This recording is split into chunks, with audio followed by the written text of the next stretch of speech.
Catecismo de la Iglesia Católica.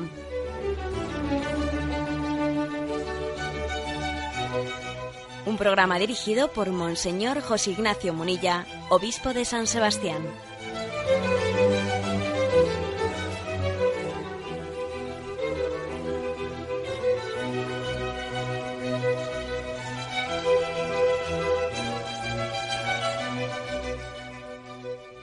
Un cordial saludo a todos los oyentes de Radio María. Un día más, con la gracia del Señor, proseguimos el comentario del Catecismo de nuestra Madre, la Iglesia. Estamos dentro de los primeros pasos del Catecismo, en el prólogo en concreto. Después de haber hablado los primeros puntos sobre los fundamentos principales de la fe católica, ahora vais a ver que dedica unos cuantos puntos a algunos aspectos de explicaciones prácticas del catecismo, de cómo se elaboró, de qué manera tiene que ser leído, etcétera. Son unos puntos, si queréis, pues bueno, menos doctrinales que los que estamos acostumbrados a explicar, pero también es importante pues acercarnos a conocerlos. Es a partir del punto 10. El punto 10 dice: no es extraño, por ello, que en el dinamismo del Concilio Vaticano II, que el Papa Pablo VI consideraba como el gran catecismo de los tiempos modernos, la catequesis de la Iglesia haya atraído de nuevo la atención. El Directorio General de la Catequesis, del año 1971, las sesiones del Sínodo de los Obispos consagradas a la evangelización, 1974, a las catequesis, 1977, las exhortaciones apostólicas correspondientes, Evangelii Nunciandi, 1975, catequesis Tradende, 1979, dan testimonio de ello, todas ellas. La sesión extraordinaria del Sínodo de los Obispos de 1985 pidió que sea redactado un catecismo o compendio de toda la doctrina católica, tanto sobre la fe como sobre la moral. El Santo Padre Juan Pablo II hizo suyo este deseo emitido por el Sínodo de los Obispos, reconociendo que responde totalmente a una verdadera necesidad de la Iglesia universal y de las iglesias particulares. El Papa dispuso todo lo necesario para que se realizara la petición de los padres sinodales. Bueno, es decir, que este catecismo que explicamos aquí en Radio María, y que además Radio María ha tomado, ha incluido dentro de su carisma, para que una de sus principales finalidades sea en todo el mundo explicar el catecismo de la Iglesia Católica, ha nacido, este espíritu catequético, ha nacido del Concilio Vaticano II.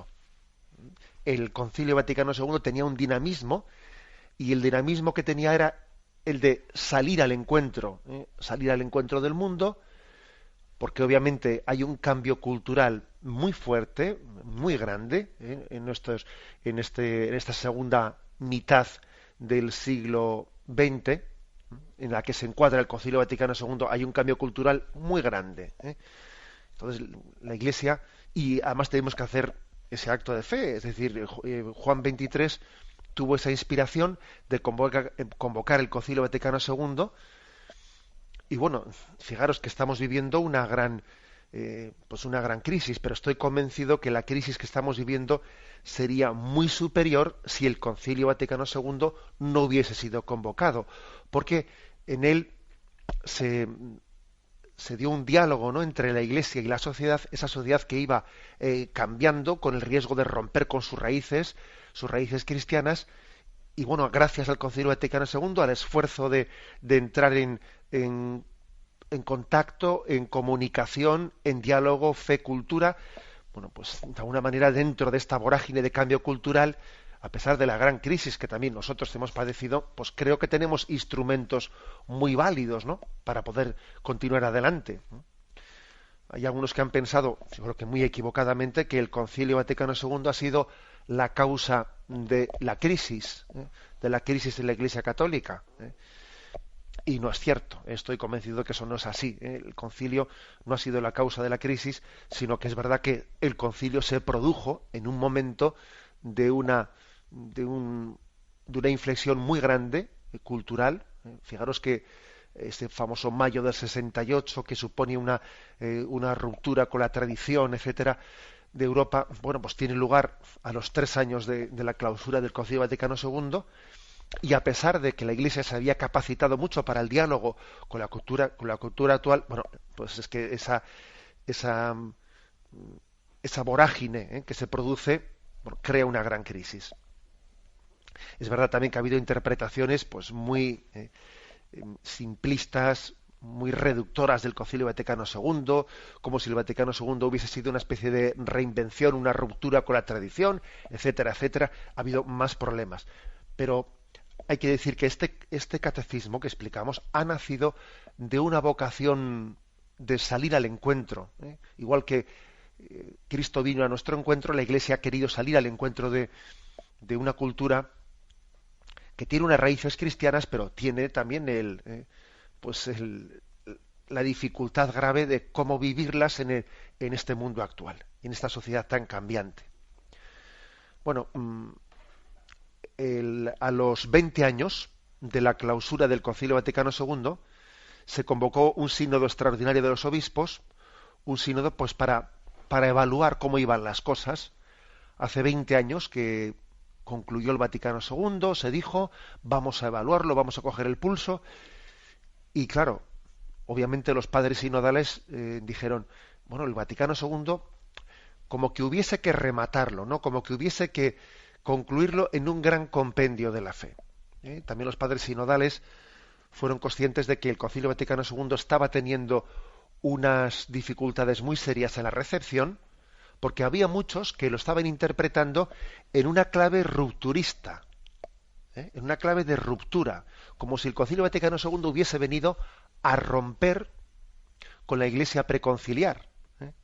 Y casi lo de preconciliar pues, se ha llegado, ¿no?, a convertir como si fuese una especie de insulto. Todo aquello que era antes del concilio está totalmente caduco. Bueno, un momento, vamos a ver, el Concilio Vaticano II viene a reformar, Ecclesia sempre reformanda, es decir, que la Iglesia siempre está en reforma, pero no viene a romper, viene a reformar. Por eso, como existía un riesgo muy grande de interpretar el Concilio Vaticano II en clave de ruptura, como si rompiésemos con la tradición, los padres sinodales dijeron, no, aquí es muy importante elaborar un catecismo en el que todo el mundo comprenda cómo lo que el Concilio Vaticano II ha explicado está encuadrado en toda la historia de la tradición. Toda la historia. Es como encuadrar el Concilio Vaticano II en toda la historia de la tradición. Bien, eso se lleva a efecto. El Santo Padre pide que se pongan los medios para llevarlo adelante, y bueno, pues en pocos años, en un espacio aproximadamente de unos 5 o 6 años, se pudo llegar a concluir esta obra tan importante. Fijaros que los fieles tienen derecho, porque todos somos fieles, ¿no? Los fieles tenemos derecho a saber cuál es la fe de la Iglesia. Entonces el catecismo de la Iglesia Católica pues es una forma objetiva de poder recoger cuál es la fe de la Iglesia Católica. La Iglesia tiene el deber de ofrecerle a esos fieles que tienen derecho de saber cuál es la fe católica, ¿no? Entonces, esto me parece importante porque ha podido ocurrir que muchos fieles se han visto como supeditados, es decir, dependiendo del sacerdote que tuviesen en su parroquia, o dependiendo del teólogo de turno, dependiendo de la sensibilidad de unos y de otros, han podido estar totalmente supeditados a esas mediaciones, pues para saber cuál es la fe de la Iglesia Católica. Entonces, claro, no es correcto, no es de recibo, pues que un fiel dependa, pues, por ejemplo, en saber cuál es la fe católica en el más allá de la muerte, y para poder responder a tal pregunta, que es legítima, pues dependa de si tiene un sacerdote que tiene una sensibilidad, que tiene otra, su párroco dice una cosa, el de la parroquia vecina dice la otra. No, eso no es de recibo. La fe católica, nosotros decimos que creemos en una iglesia que es una. Y habrá en ella pluriformidad, pero no puede haber división en la fe. Por eso era tan importante la elaboración del catecismo de la Iglesia Católica, porque la fe católica no puede estar supeditada a la subjetividad del catequista que a ti te toque en suerte, o del párroco que sea destinado en tu barrio, etcétera, etcétera. Es decir, se necesita, obviamente, pues una formulación objetiva de la fe. Y también creo que era muy importante en ese momento, a los 20 años del Concilio Vaticano II, porque había muchas personas de buena fe que estaban sufriendo porque no terminaban de distinguir entre los cambios en las formas y la permanencia de la fe sustancial, ¿no? Había muchas personas que estaban sufriendo, bueno, pues por el hecho de que veían, por ejemplo, cambios litúrgicos, pues la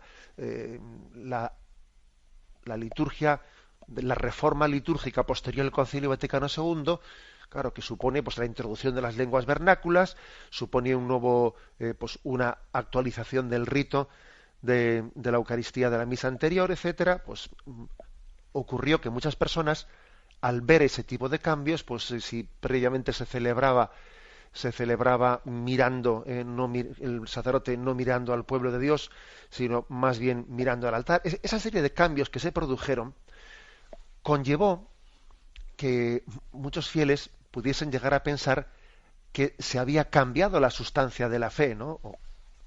O muchas materias en la fe católica. Entonces, confundieron quizás las formas con el contenido. Y fácilmente se mezclaron ambas cosas sin saber distinguirlas. Entonces el catecismo recoge de nuevo toda la fe católica, no la totalidad de la fe católica, dentro de ese espíritu de explicación pedagógica y de diálogo fe-cultura que el Concilio Vaticano II imprime como ritmo en la vida de la Iglesia. Por lo tanto, era un paso necesario. Bien, tenemos un momento de reflexión y continuaremos enseguida.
Escuchan el programa Catecismo de la Iglesia Católica con Monseñor José Ignacio Munilla. Pasamos al punto número 11. Aquí se habla del fin y de los destinatarios de este catecismo. Dice así: este catecismo tiene por fin, su finalidad es presentar una exposición orgánica y sintética de los contenidos esenciales y fundamentales de la doctrina católica, tanto sobre la fe como sobre la moral, a la luz del Concilio Vaticano II y del conjunto de la tradición de la Iglesia. Sus fuentes principales son la Sagrada Escritura, los Santos Padres, la liturgia y el magisterio de la Iglesia. Está destinado a servir como punto de referencia para los catecismos o compendios que sean compuestos en los diversos países. Bueno, esta es, digamos, la vocación con la que ha nacido este catecismo. Me fijo, lo primero dice exposición orgánica y sintética de los contenidos esenciales y fundamentos de la doctrina católica.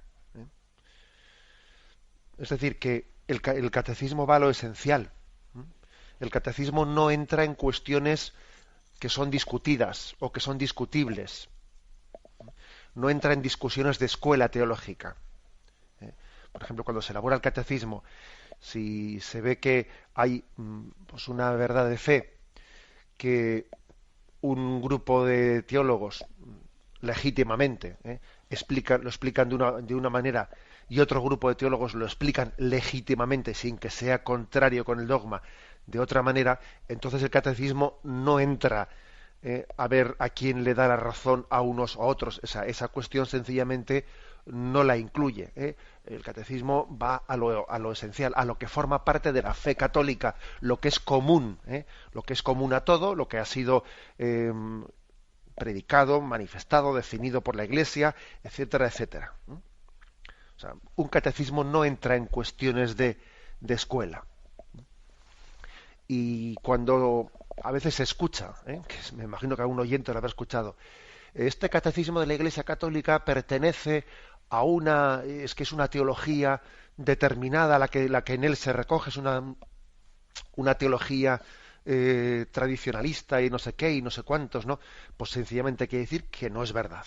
Cuando se elaboró este catecismo se distinguió muy bien entre teologías que no deben de entrar, escuelas teológicas no deben de entrar a la hora de hacer un catecismo, y lo que es el conjunto, el compendio de la fe católica. Por lo tanto, cuando se elabora un catecismo se dejan a un lado las teologías, etcétera. Lo que ocurre es que, claro, ese tipo de personas que hacen esa acusación al catecismo, lo que pasa es que están posiblemente con una crisis interior en que se les ha infectado un secularismo, que hay muchos aspectos de la fe católica que tienen dificultad de acogerlos, pero porque se han dejado infectar por esta secularización que también ha entrado dentro de nosotros. Bueno, por lo tanto, esa es la primera afirmación. La segunda dice que la exposición es orgánica y sintética.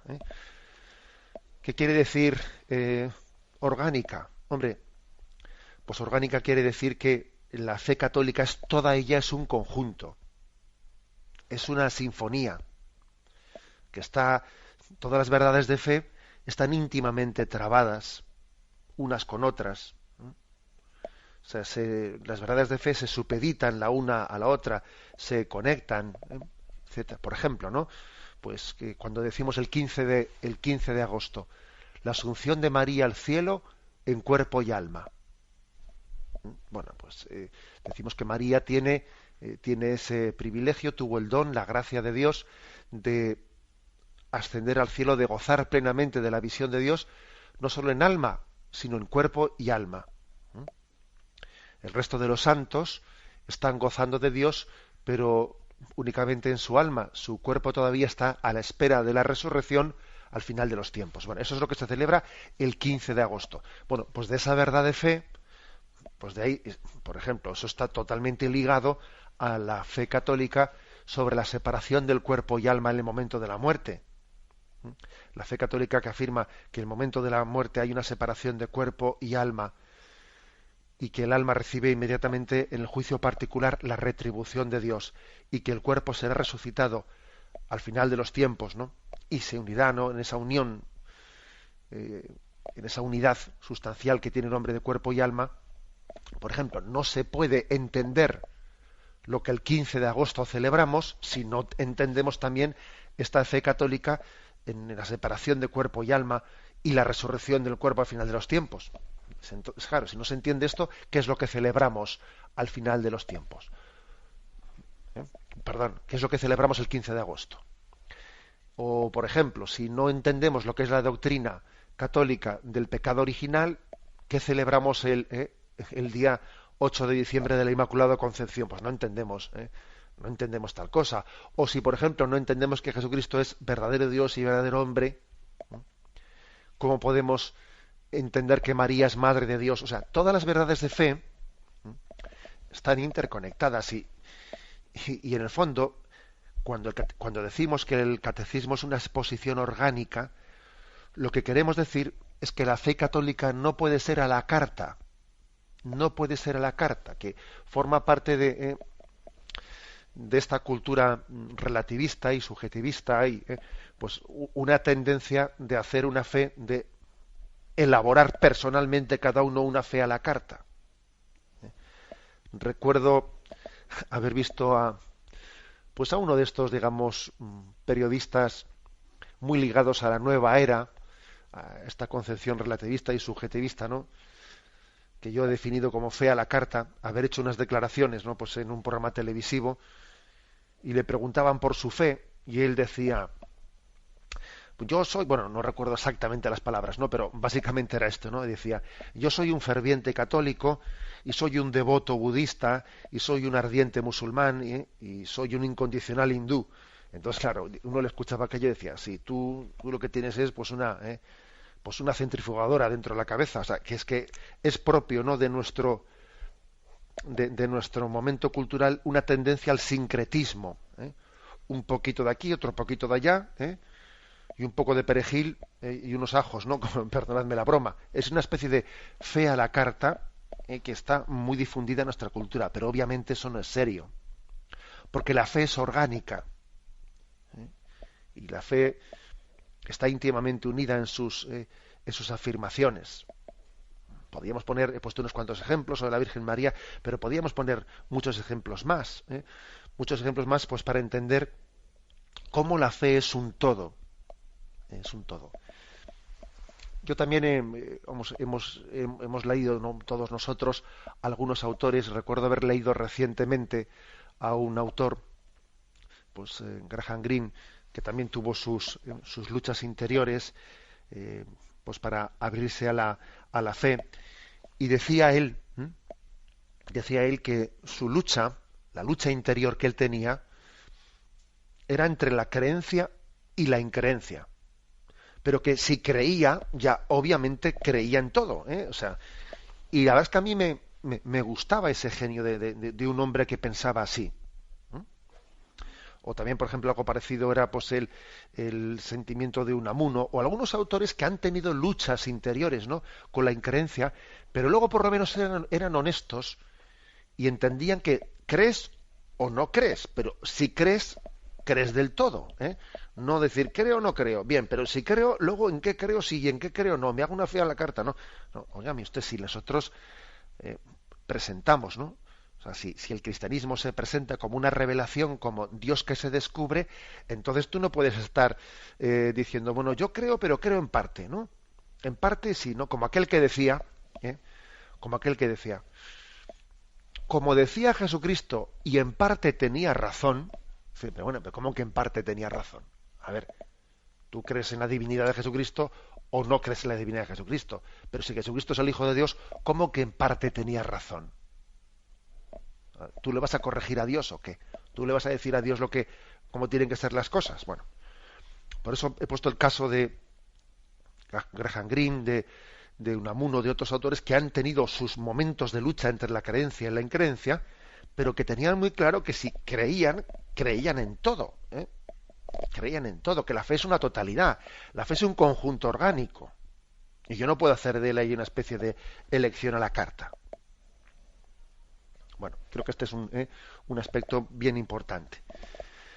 Dice que es una exposición orgánica y sintética, aunque el catecismo, obviamente, aquí lo veis bastante gordito porque tiene muchas páginas, es una exposición sintética, precisamente porque no entra en teologías, no entra en escuelas teológicas, sino que se reduce a esta es nuestra fe. Los teólogos están para luego ayudar a explicarla, pero hay que distinguir siempre entre lo que es explicación de los teólogos y lo que es la fe católica.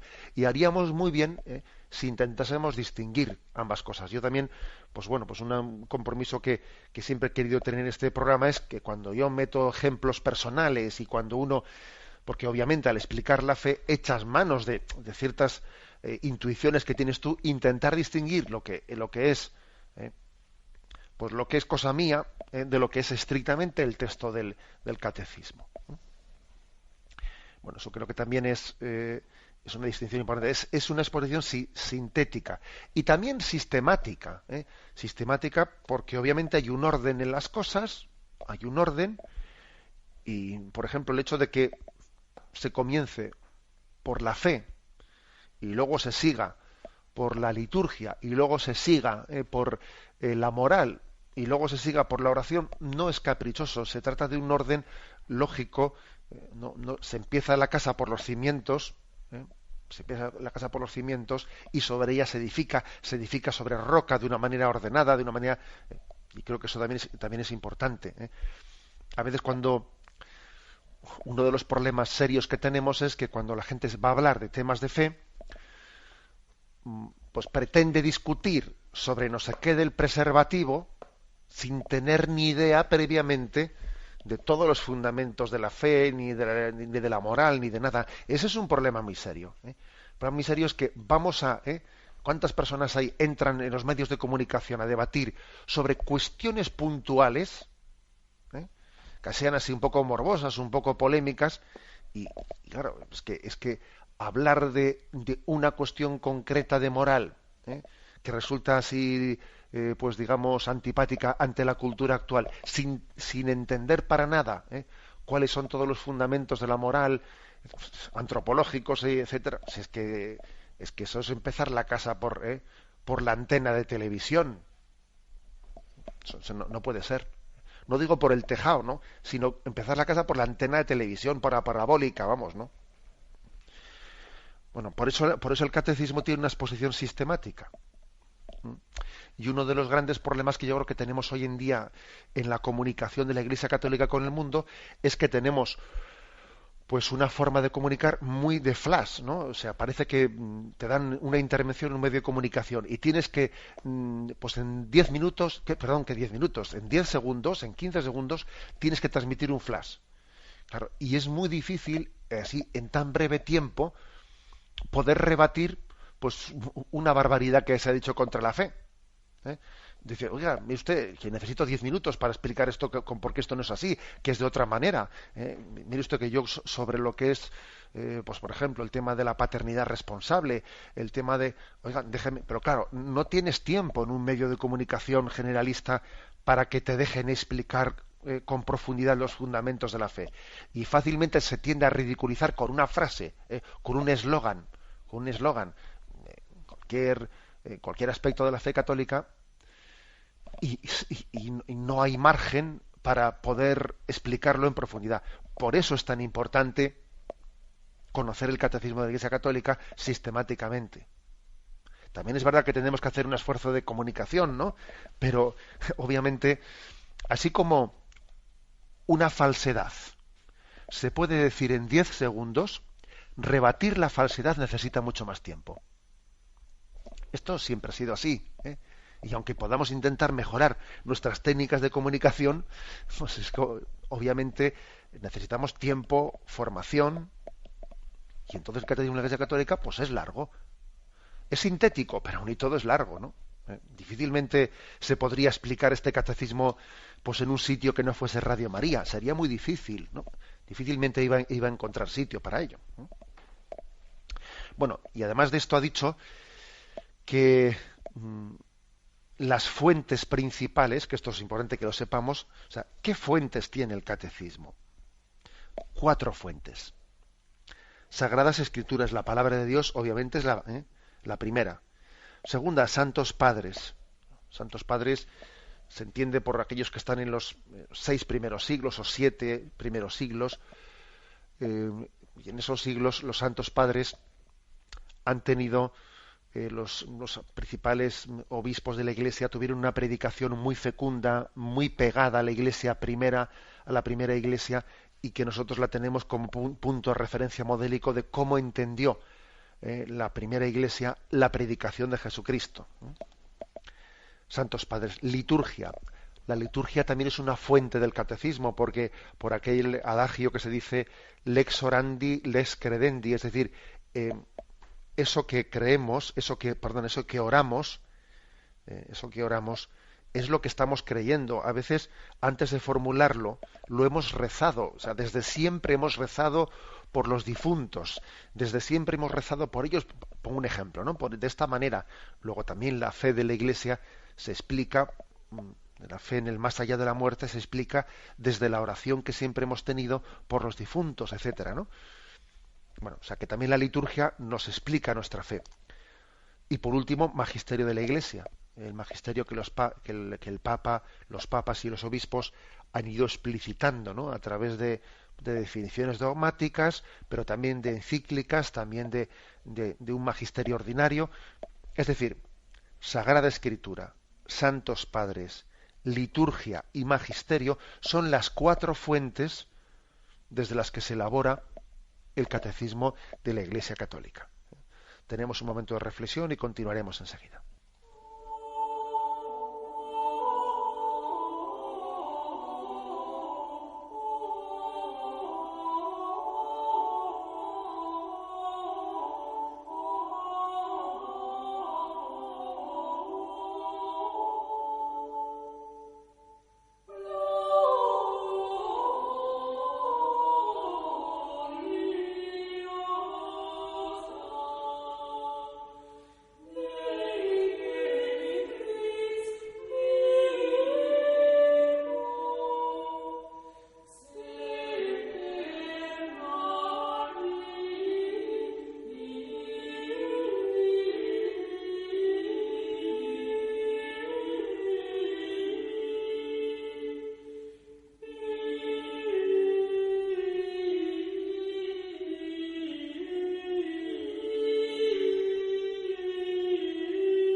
Desde hoy lunes 7 de febrero y hasta el miércoles 9, Radio María retransmitirá en directo el Congreso sobre la Sagrada Escritura en la Iglesia con motivo de la presentación de la versión oficial de la Sagrada Biblia de la Conferencia Episcopal Española.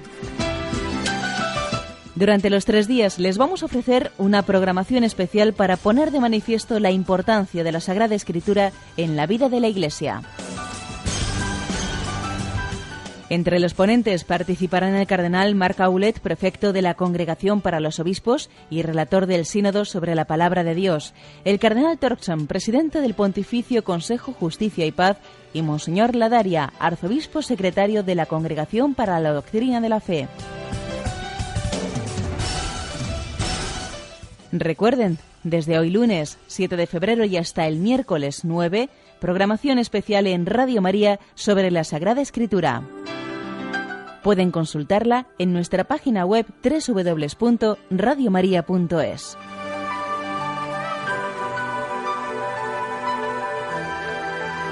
Congreso La Sagrada Escritura en la Iglesia en Radio María.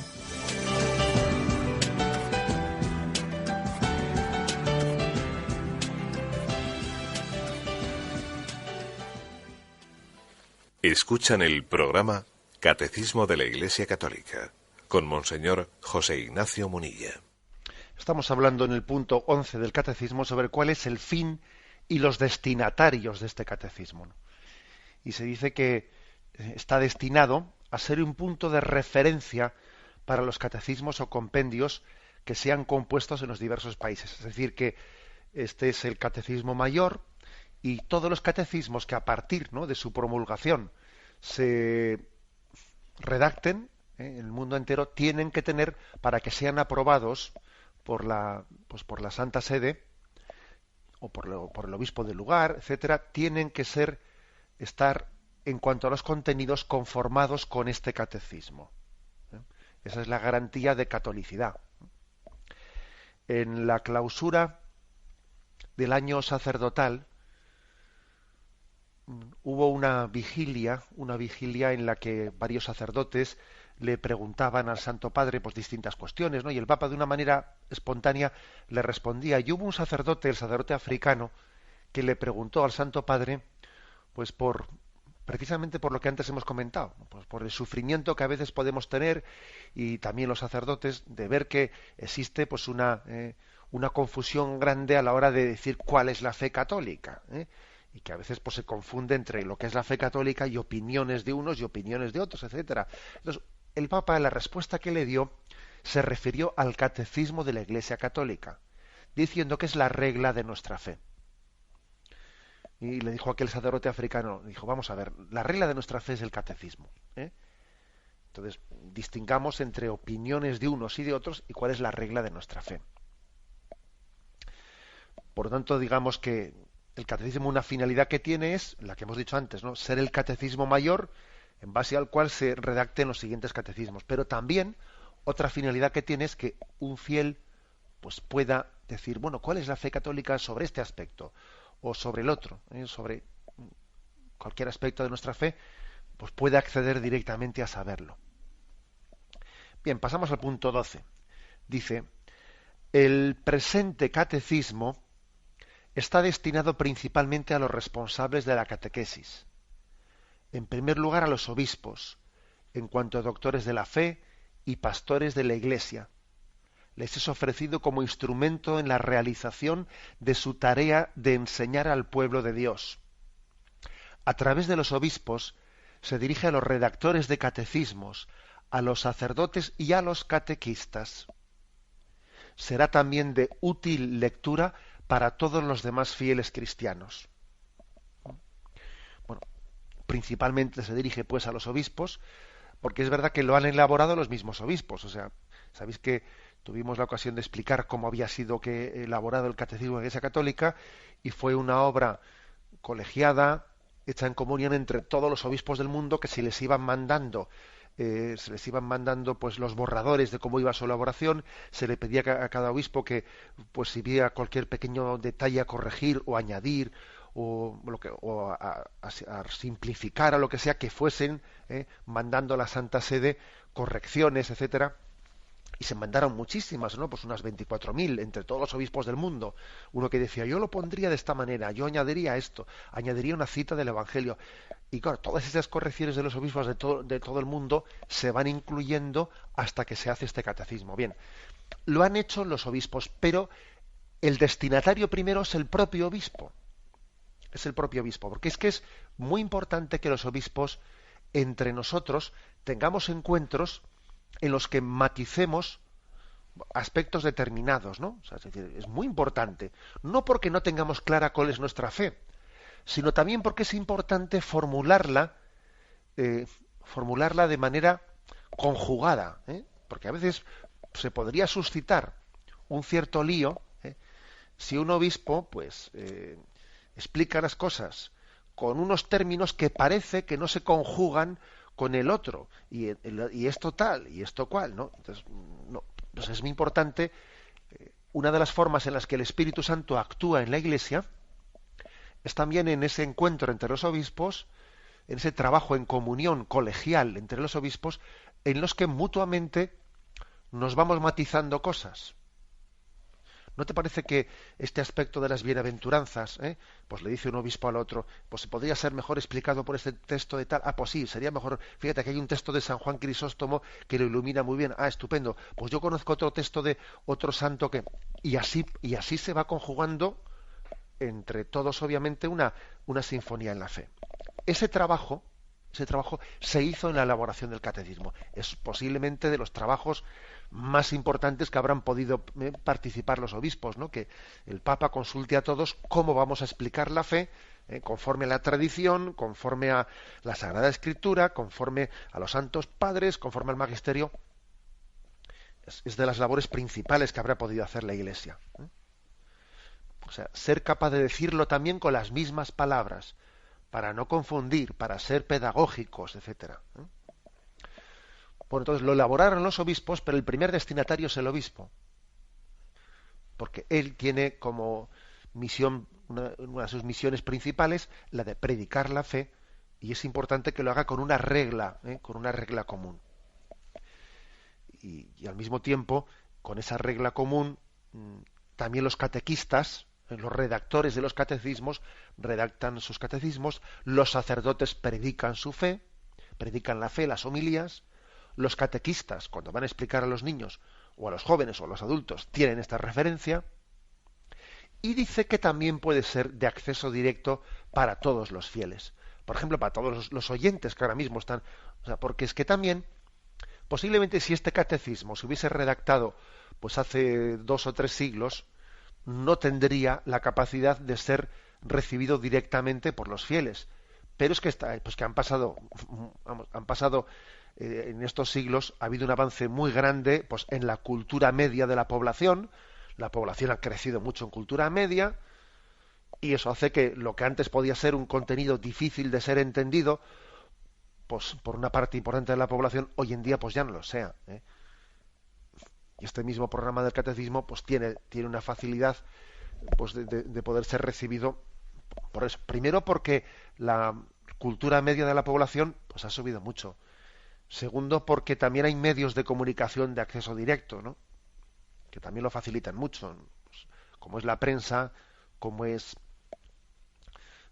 también la propia radio, internet, etcétera, lo ayuda mucho, ¿no? Por cierto que el Santo Padre, con motivo de las Jornadas Mundiales de la Juventud a tener lugar en Madrid, bueno, pues ha querido hacer un prólogo a un libro elaborado bajo la coordinación del arzobispo de Viena, el cardenal Schönborn, que fue el redactor del Catecismo de la Iglesia Católica. Bueno, pues este cardenal, bajo su auspicio, bajo su supervisión, se ha elaborado un catecismo, o sea, una versión de este catecismo para jóvenes, que se llama Yucat, en todos los idiomas del mundo, ¿no? Bastante amplio, bastante amplio, porque recoge toda la fe de este catecismo, pero dirigida a los jóvenes, intentando tener un lenguaje joven y intentando responder a las dudas de los jóvenes. Se llama Yucat, y es regalado gratuitamente a todos los jóvenes que participan en las Jornadas Mundiales de la Juventud en Madrid. Está prologado por el Papa, digamos, es una aplicación a los jóvenes de este catecismo que explicamos aquí. Pues es una cosa preciosa. Yucat son las iniciales de Yud, catecismo de los jóvenes, o catecismo joven, y es un esfuerzo pedagógico de la Iglesia de intentar llegar a quienes tenemos tanto empeño y tanto deseo y tanta preocupación por llegar como son los jóvenes, ¿no? Bueno, pues he aquí otro ejemplo concreto. Pero a mí lo que me parece importante es que, como veis, se nos invita a acceder a las fuentes de la fe. Yo creo que hoy en día, por ejemplo, un católico debería de tener en su casa, yo creo que sin faltar de nuestra casa, la Sagrada Biblia.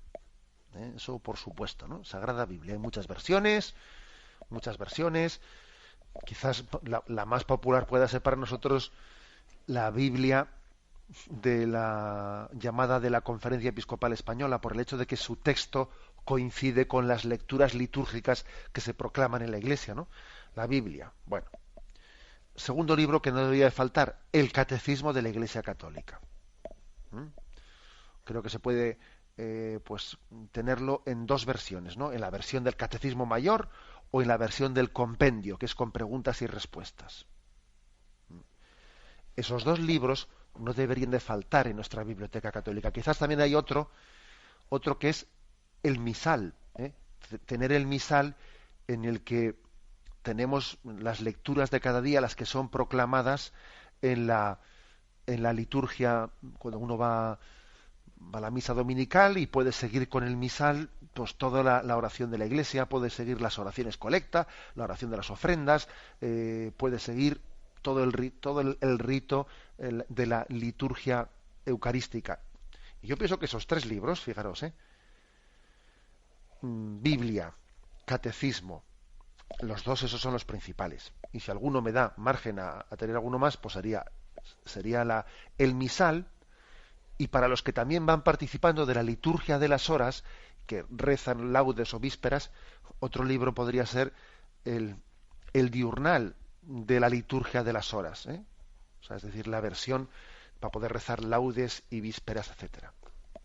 Creo que es muy importante, pues, acceder directamente a las fuentes de nuestra fe y tener esa capacidad de beber de esas fuentes limpias. Lo dejamos aquí y damos paso a la intervención de los oyentes. Podéis llamar para formular vuestras preguntas al teléfono 917-107-700. 917-107-700.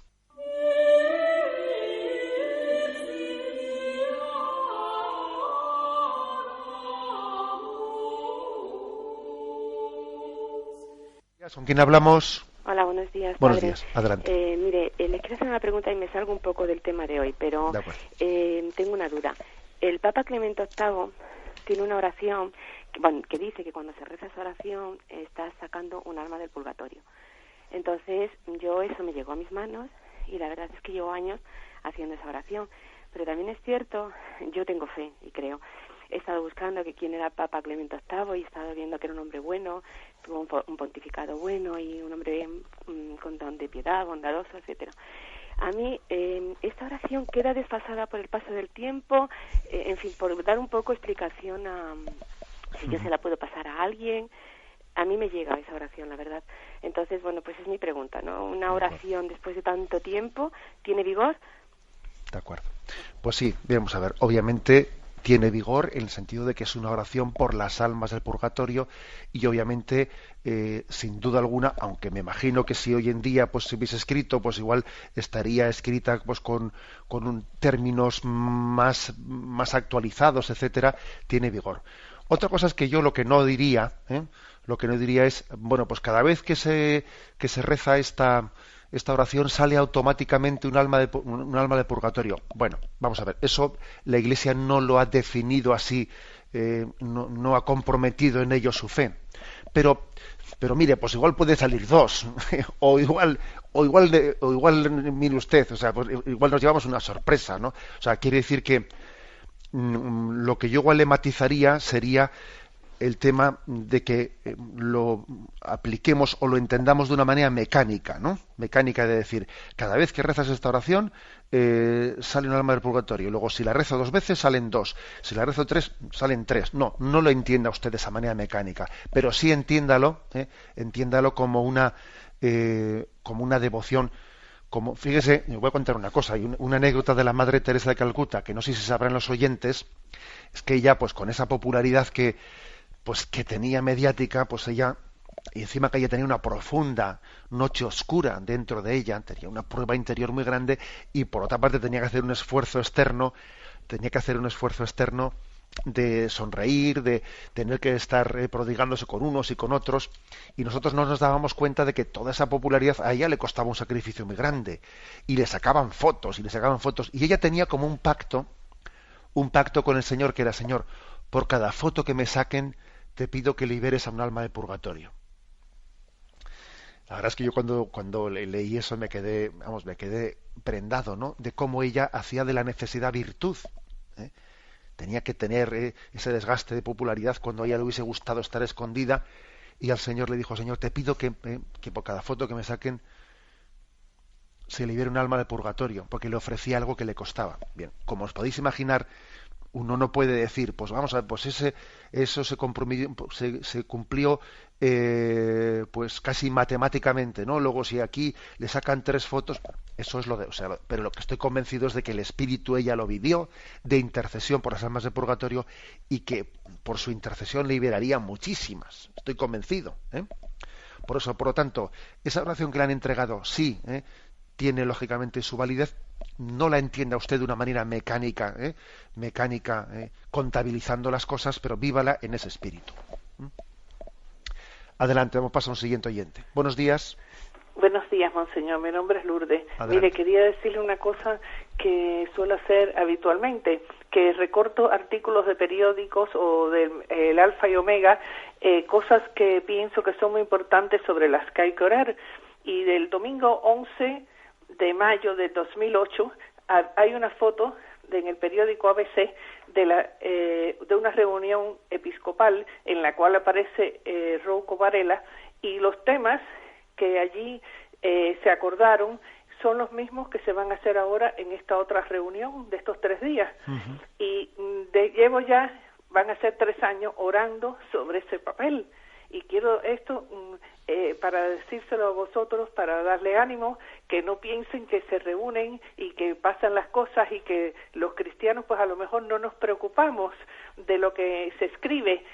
Entonces allí ponía como encabezamiento: muchos bautizados desconocen totalmente a Dios, dicen los obispos.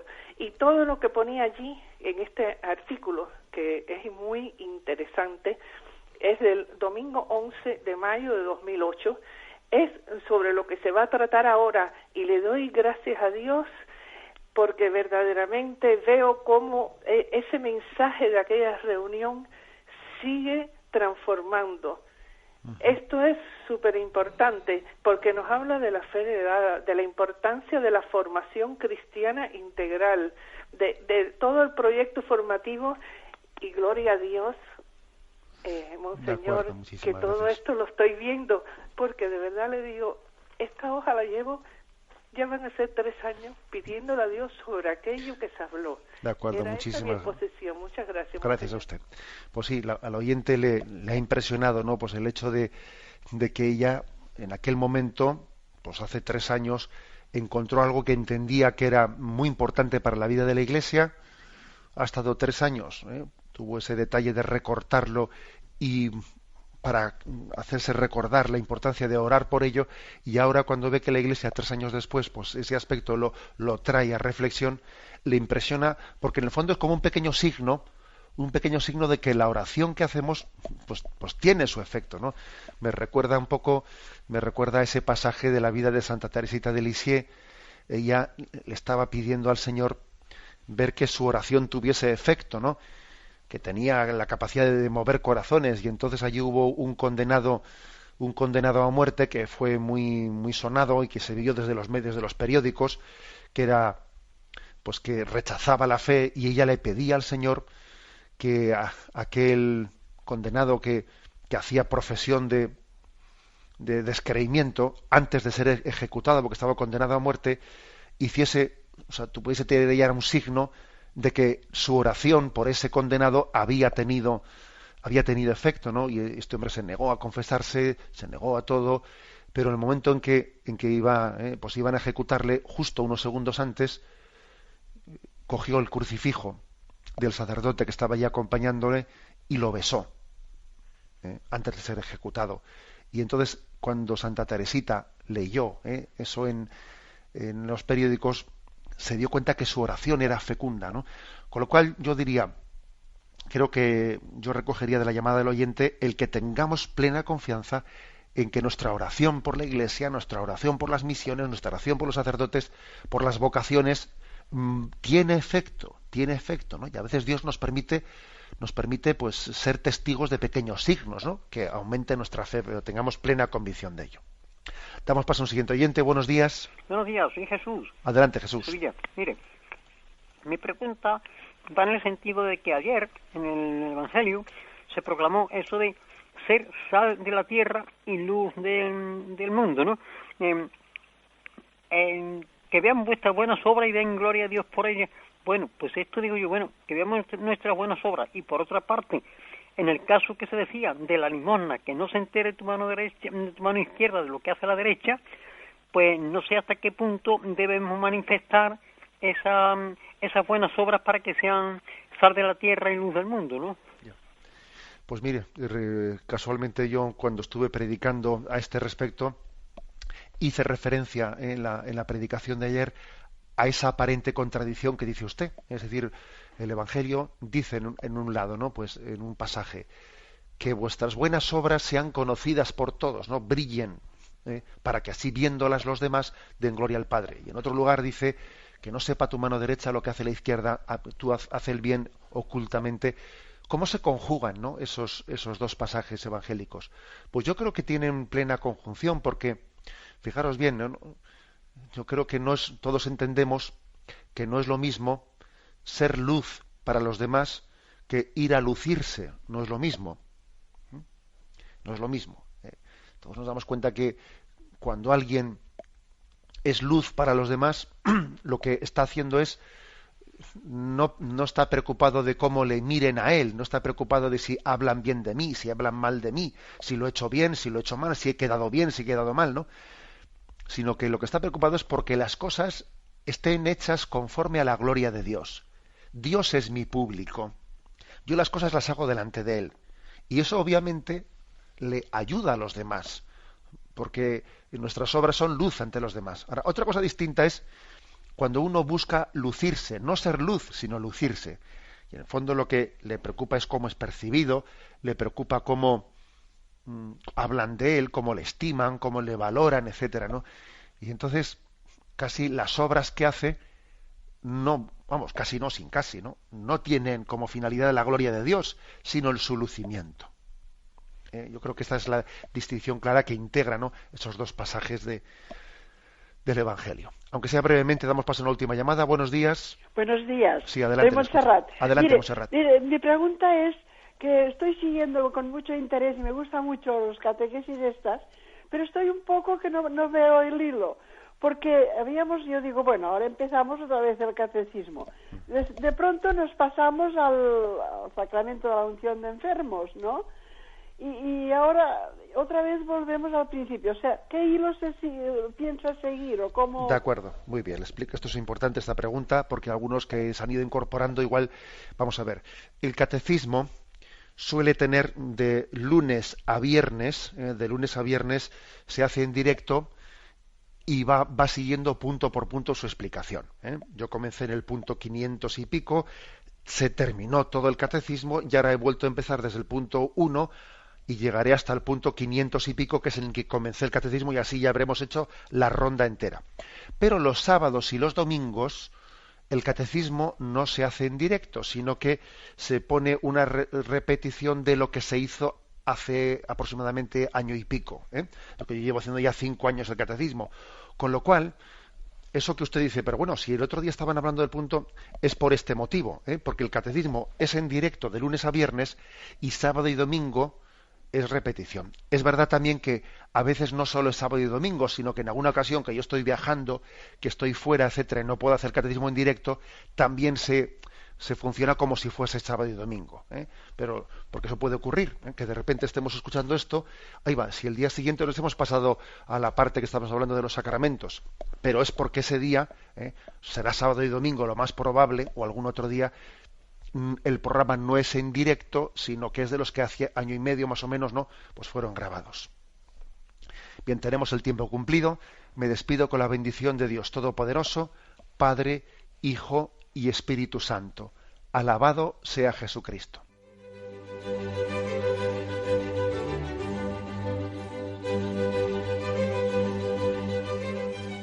Finaliza el Catecismo de la Iglesia Católica, un programa dirigido por Monseñor José Ignacio Munilla, obispo de San Sebastián.